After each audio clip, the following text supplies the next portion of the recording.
नमस्कार, मी परवेश पठाण. घनसावंगी तालुक्यात राजकीय वातावरण दिवसेंदिवस चांगलेच तापत असल्याचे दिसत आहे. नगरपालिका निवडणुकीच्या तारखानंतर ग्रामीण भागात आता सर्वांचे लक्ष जिल्हा परिषद आणि पंचायत समितीवर केंद्रित झाले आहे. गावागावात कार्यकर्ते सक्रिय झाले असून बैठका, चर्चा आणि गुप्त मोर्चे बांधणी सुरू आहे.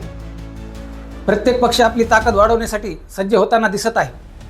पण या सर्व घडामोडींच्या पार्श्वभूमीवर अनेकांना प्रश्न पडला की यावेळी वर्चस्व कोणाचे राहणार. तालुक्यातील सध्याची परिस्थिती जाणून घेण्यासाठी हा व्हिडिओ शेवटपर्यंत अवश्य पहा. घनसावंगी तालुक्यात विविध पक्षाचे अनेक मान्यवर नेते असले तरी मतदारसंघाचे किंवा तालुक्याचे राजकारण बऱ्याच अंशी ऊसाच्या कारखान्यावर अवलंबून आहे. त्यामुळे आज आपण कारखाने असलेल्या विविध पक्षाच्या 3 प्रभावी नेत्यांबद्दल जाणून घेण्याचा प्रयत्न करणार आहोत, ज्यामध्ये घनसावंगी मतदारसंघाचे आमदार डॉक्टर हिकमत उडान, माजी मंत्री राजेश टोपे आणि सतीश घाडगे पाटील यांचा समावेश आहे. डॉक्टर हिकमत उडान यांच्याबद्दल बोलायचं झाल्यास ते एकनाथ शिंदे यांच्या शिवसेनेचे जिल्ह्यातील महत्त्वाचे नेते असून महायुतीचे उमेदवार म्हणून 2024 मध्ये झालेल्या विधानसभा निवडणुकीत ते विजयी झाले आहेत. आमदार डॉक्टर हिकमत उडान यांचा स्वतःचा गुळ पावडरचा कारखाना आहे, ज्याची क्षमताही त्यांनी आधीच्या तुलनेत वाढवली आहे. डॉक्टर हिकमत उडान यांनी एकनाथ शिंदे यांची शिवसेना तालुक्यात बऱ्यापैकी वाढवली आहे. अनेक माजी जिल्हा परिषद व पंचायत समिती सदस्य, आजी माजी सरपंच, उपसरपंच, ग्रामपंचायत सदस्य व इतर पदाधिकारी त्यांच्यासोबत आहेत. गावागावात असंख्य कार्यकर्ते आहेत. डॉक्टर हिकमत उडान यांना प्रशासकीय अनुभवसुद्धा असल्याने भविष्यात जिल्हा परिषद व पंचायत समिती सदस्यांना आवश्यक ते सहकार्य मिळू शकते. डॉक्टर हिकमत उडान हे सत्ताधारी पक्षाचे रनिंग आमदार असल्याने त्याचा फायदा जिल्हा परिषद व पंचायत समिती निवडणुकीत होऊ शकतो. सदरील निवडणुकीत डॉक्टर हिकमत उडान हे किती प्रभावी उमेदवारांना मैदानात उतरवतात आणि त्यांच्या पाठीशी किती ताकद उभी करतात यावर बरंच काही अवलंबून राहणार आहे. मतदारसंघातील अथवा तालुक्यातील दुसरे प्रभावी नेते अर्थात माजी मंत्री राजेश टोपे हे आहेत. राष्ट्रवादी काँग्रेस शरदचंद्र पवार पक्षाच्या महत्त्वाच्या नेत्यांपैकी ते एक आहेत. 25 वर्ष या मतदारसंघाचे नेतृत्व, राज्य मंत्रिमंडळात कॅबिनेट मंत्री म्हणून अनेक वर्ष काम केल्याचा अनुभव, 2 कारखाने, संस्था, शाळा, महाविद्यालय, इंजिनिअरिंग कॉलेज त्यांच्याकडे आहेत.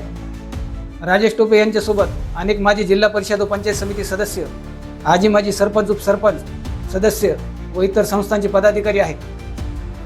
कृषी उत्पन्न बाजार समितीवर त्यांचेच वर्चस्व असून त्यांच्याकडे बँकसुद्धा आहे. राजेश टोपे यांचे प्रत्येक गावात कार्यकर्त्यांचे नेटवर्क आहे.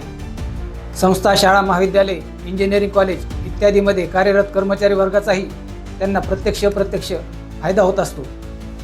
या सर्व गोष्टींचा विचार करता येत्या जिल्हा परिषद व पंचायत समिती निवडणुकीत ते किती प्रभावी उमेदवार मैदानात उतरवतात आणि त्यांच्या पाठीशी किती ताकद उभी करतात यावर बरंच काही अवलंबून राहणार आहे. मतदारसंघातील अथवा तालुक्यातील तिसरे प्रभावी नेते सतीश घाडगे पाटील हे आहेत. जिल्ह्यातील भारतीय जनता पार्टीचे ते एक महत्त्वाचे नेते आहेत.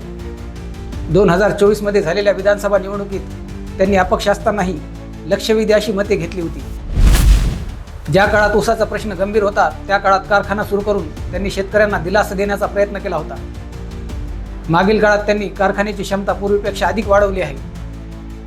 भारतीय जनता पार्टीच्या माध्यमातून सतीश घाडगे पाटील यांनीही मतदारसंघात कार्यकर्त्यांचे चांगले नेटवर्क तयार केले आहे. स्थानिक स्वराज्य संस्थांच्या पदाधिकाऱ्यांसह विविध पदावर कार्यरत अनेक पदाधिकारी त्यांच्यासोबत आहेत.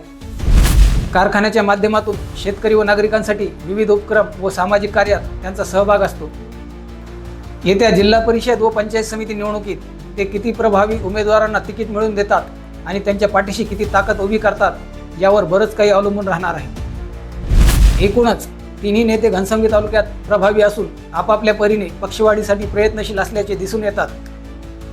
अर्थातच तालुक्याशी संबंधित इतर नेत्यांच्या भूमिकाही महत्त्वाच्या ठरणार आहेत, हे नाकारून चालणार नाही. निवडणुकीच्या दृष्टीने विविध पक्षांनी स्थानिक पातळीवर निर्णय घेण्याचे अधिकार दिल्याचे सांगितले जात आहे. त्यामुळे येत्या जिल्हा परिषद व पंचायत समिती निवडणुकीत महायुती आणि महाविकास आघाडी म्हणून निवडणुका लढवल्या जातात की स्वतंत्रपणे आपले उमेदवार मैदानात उतरवले जातात हे लवकरच समोर येणार आहे. जर स्वतंत्रपणे पक्षाचे उमेदवार रिंगणात उतरवल्यास तिन्ही नेत्यांना आपले वर्चस्व सिद्ध करावे लागणार आहे. यंदाची निवडणूक पक्ष फॅक्टरवर होते की इतर मुद्द्यांवर होते हे सुद्धा पाहणे महत्त्वाचे ठरणार आहे. अर्थातच यंदाची निवडणूक अत्यंत अटीतटीची राहणार यात शंका नाही.